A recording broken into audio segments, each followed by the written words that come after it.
Okay, you're in for a repair video on this TR96 combine. I headed into corn last night and my stone trap popped open on the feeder house. When it did that, I slowed the engine down, and the corn that was in the clean grain pan underneath here, it goes into this elevator. Well, what it did was the auger must be worn. The bubble up auger must be worn in there. And what it did was the elevator fed that auger, and the auger couldn't spiral it up or some goddamn thing. I'm not even sure what happened. But anyway, something happened to it. And my bubble up auger is not turning. So that's in here someplace. I've got this loosened up already. And what I'm going to do is I'm going to take this plate off.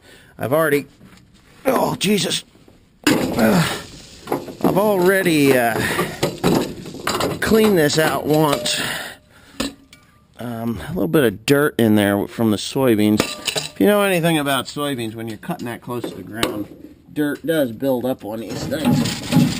So anyway, what we're gonna do is, or what I'm gonna do is, I'm gonna pull this guy here out of there. I got it loose. I don't know why it don't come up, but probably just gonna take two hands on it. So anyways, I'm gonna get that off of there. Here it is, pissing corn out onto the ground, down into the fan housing there, shroud.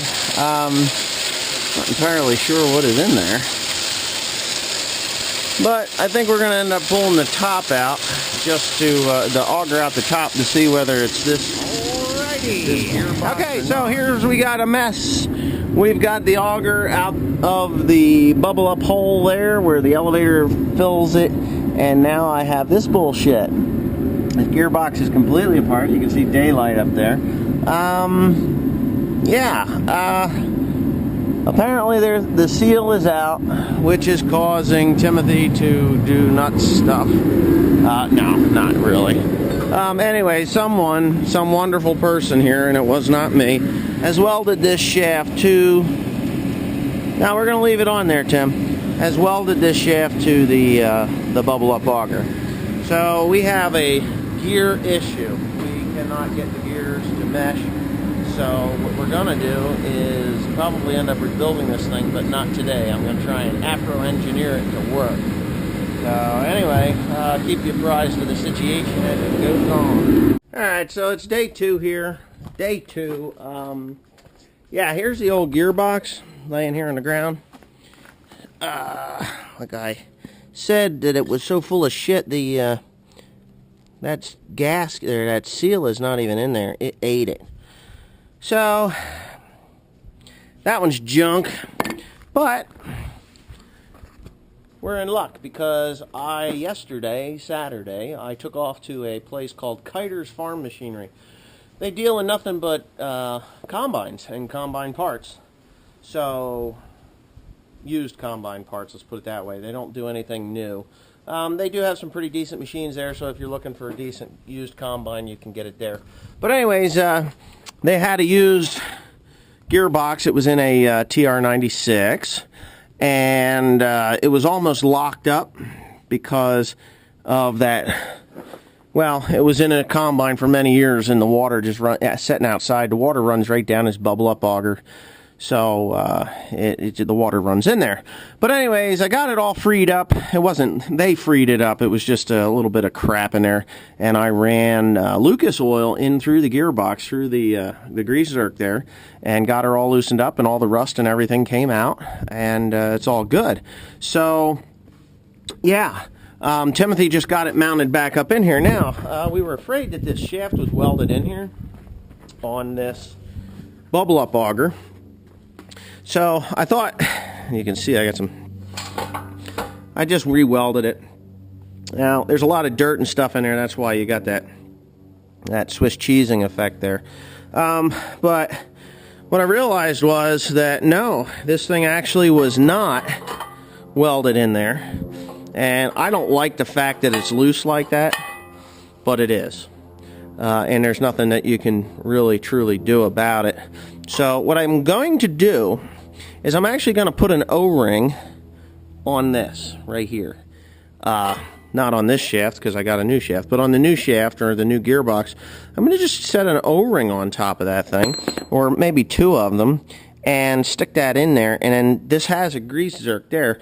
When you fill it with grease, the grease will come out and it'll stay in there, and that O-ring should seal it up enough that I don't have any contamination going back up into the shaft, because that's what happens. The grease comes out, it gets contaminated with dirt, and then it just totally destroys the splines on the inside. Now, the splines on the inside are pretty decent.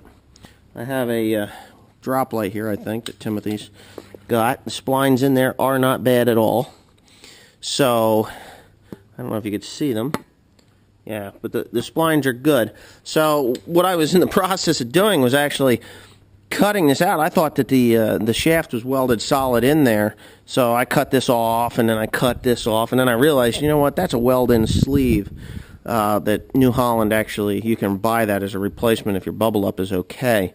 These are hardened. You can see the hard surface rod on the outside of that auger, so it's, you know, yeah, so they don't wear out as fast, so you just replace that spline. So, anyways, with that being said, that part is done. We're ready to go pretty much back together. I'm just going to get my O-ring kit and see what I can come up with to slide over top of that and try to locate Timothy. I have no idea where he disappeared to. But anyways, yeah, I'll get to it. What? Excuse me. Did you fart? No. Good. It stinks when you do that. Okay, so we got Timothy doing his job. Gearbox is pretty well in. I have put my O-ring down the bottom. That grease zerk right there fills the cavity with grease to protect that seal from dirt and dismemberment. Tim's got, what do we need to put in here yet? There's a brace or something, correct? No. No brace? No, that brace. That brace and a sprocket, which he has in there already, so he's just got to put the nut on, tighten her down, and yeah, put a cotter pin in and you're good to go, right? Yes. Yeah.